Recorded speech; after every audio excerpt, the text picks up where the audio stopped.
With my eyes, I was able to perceive and most of the time, predict the movement words of my opponents. Movement has patterns, actions tell the past and the future. But all of these went down the drain when I went against a thunder breather for the first time. I was caught completely off guard due to the sheer speed at which Jigoro moved. It was like arguing with a rapper. I could see his future, I could predict him and I know how to reply as well, but my body was too slow to react. In the end, I find myself dead every single time. You saw me, Jigoro said from behind me, but I did not know because my eyes were fixated on the residual lighting which was the aftermath of his attack. Eventually, I turned towards him with wide eyes and an open mouth. That was way too fast. I said, if he was still that fast now, I could only imagine how much faster he would be in his prime. It was a humbling experience, to know that there were people other than Muzan who could pose such a great threat to me. I was sure that if he attacked me from behind, my head would roll off with ease. I would have no time to react. Stop acting surprised like I was the one who just did an impossible feat. Jigoro yelled and pointed his finger at me. I tilted my head. Your eyes followed me. How is that even possible? He said, that was the first form of thunder breathing and it was supposed to be the fastest form. I don't understand. If you know that my eyes followed you, it means that you can also see me while moving at such speed, right? I asked. No, everything was over in an instant for me. But I have fought for more than 4 decades and I have performed the first form of thunder breathing thousands of times. The one I executed just now was different, I could feel your eyes on my body. It was a feeling I had never experienced before, he said with sweat falling off his face. Yeah, well, I scratched my cheek, I told you I have very special eyes. No, you said you have special eyes which allowed you to read people's lips even though you are deaf. You never told me anything about being able to see someone move at the speed of sound. He said. This changes a lot of things, no, this changes everything. Ha ha ha ha ha, he said and started laughing.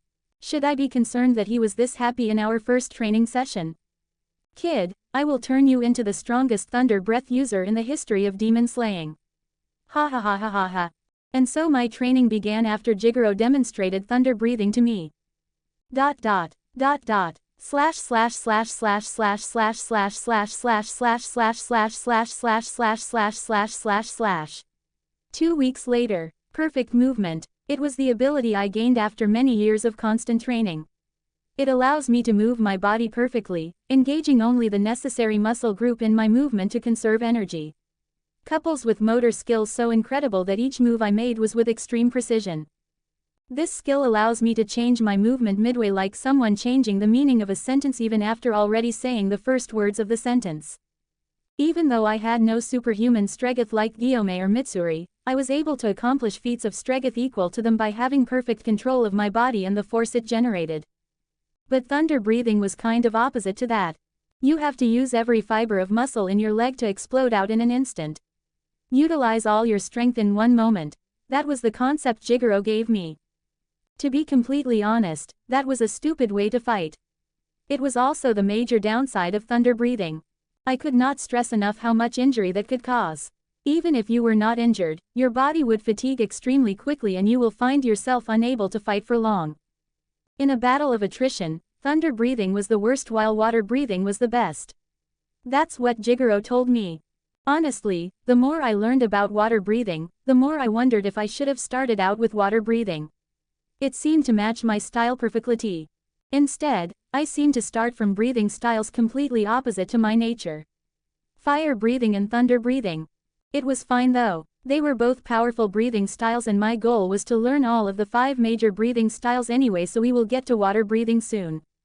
I would learn all of the 5 major breathing styles and finally create my own, taking the best out of every style and creating the ultimate breathing technique. That was the end goal. And I will ruin Muzan Kibutsuji's whole career with said style. Anyways, we are straying from the topic. Thunder breathing, although a direct contrast to my style of fighting, proved to be not so difficult to learn. It took me 2 times longer than learning flame breathing, but in the end, I think I was able to at least get the hang of all 6 forms. Learning the unique pattern of thunder breathing was not difficult with my eyes. I basically did the same thing I did with Rengoku, I copied the breathing patterns of Master Jigoro. The only thing I struggled with was the concept of thunder breathing itself, which contradicted my style of fighting. "Get ready," Jigoro said, and I nodded. I crouched down and lowered my center of gravity as much as I could. I folded the muscles on my legs and tensed them, ready to explode out like a spring. My head was tucked under to avoid air resistance as I took a deep breath. Blue lighting came alive around me and the air vibrated from the strength coursing through my legs. Thunder breathing. First form. Thunderclap and flash. It took me quite some time, but I finally understood the concept. Thunder breathing itself was based on the principle of impulse. The first form of thunder breathing was the best example of it. Impulse refers to the impact force exerted upon a surface in a specific amount of time. The lower the amount of time needed to deliver the force, the higher is the impact.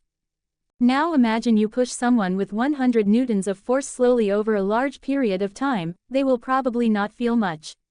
But if you push them with the same force within a millisecond, they will fall and you will likely break their ribs. In the same manner, with thunder breathing, you apply all of the force your leg can generate on the ground in a short amount of time. This allows you to explode out at incredible speed over a short distance. The keyword being a short distance, around 10 meters. If you want to go further, you will have to execute the technique more than once, which Zenitsu did in the series. Anyway, I pushed myself off the ground with all of the strength my leg could produce in the span of one fickle moment. I engaged every fiber of my muscles and perfect movement allowed me to accomplish such feat. Then I blitzed towards the stick Jigoro held on top of his head. The sound of my leg pushing me off the ground rumbled like thunder. In an instant, I cut the stick in half and appeared right behind him. I released steam for breath while I slowly sheathed the sword on the side of my waist. "Incredible," Jigoro whispers in awe. The first form of thunder breathing was the most important form. It encapsulates the very principle of thunder breathing, so if you master the first form, you master the rest of the forms. The power behind the rest of the forms also depend on how well you mastered the first form. "I am happy to hear that," I said with a twitching face because my legs felt like buckling and falling on the ground. They were fatigued beyond belief. And it was not just because of one attack either. I have been in constant training for over 2 weeks. "You mastered it," Jigoro said while looking at the bisected stick in his hand. Then he turned to look at me. "You mastered thunder breathing in 2 weeks. That is an incredible feat which I don't think I will ever see again in my life," he said, but ultimately, a smile crept up to his face. "I am glad to have witnessed it," he said and looked at the rising sun in the distance. "I think if anyone is going to end this war and kill the Demon King, it will be you, Seiji," he said. "I am truly glad to have been a part of it," he said as tears pooled in his eyes. I gave him a bow. "Thank you for all your teachings, Master," I said with sincerity. I could not hear my own voice, but I hoped my voice reflected my feeling. "I have nothing more to teach you. From here on out, it is entirely up to you on how you will advance your skills," he said. //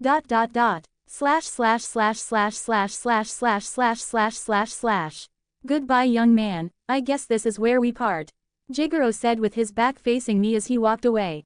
The sun was slowly climbing towards the peak of the sky. He waved his hand as goodbye. "Thank you for all you have done for me. I hope we meet again, Gramps," I yelled out, which was very out of character, but I had to because he was walking further and further away from me. "Ha ha ha ha, no, thank you, Seiji," he said and turned to face me again. The smile on his face matched the brightness of the sun above him. I could not point it out, but his smile was so much more brighter than when we first met. "Thank you for giving this old man hope again," he said and started laughing. I got lost in thought. I see, so that's what it was. His smile had hope in them now. He never truly believed that the war between demons and humans would end soon, but after seeing my talents and training me for 2 weeks, that outlook has changed.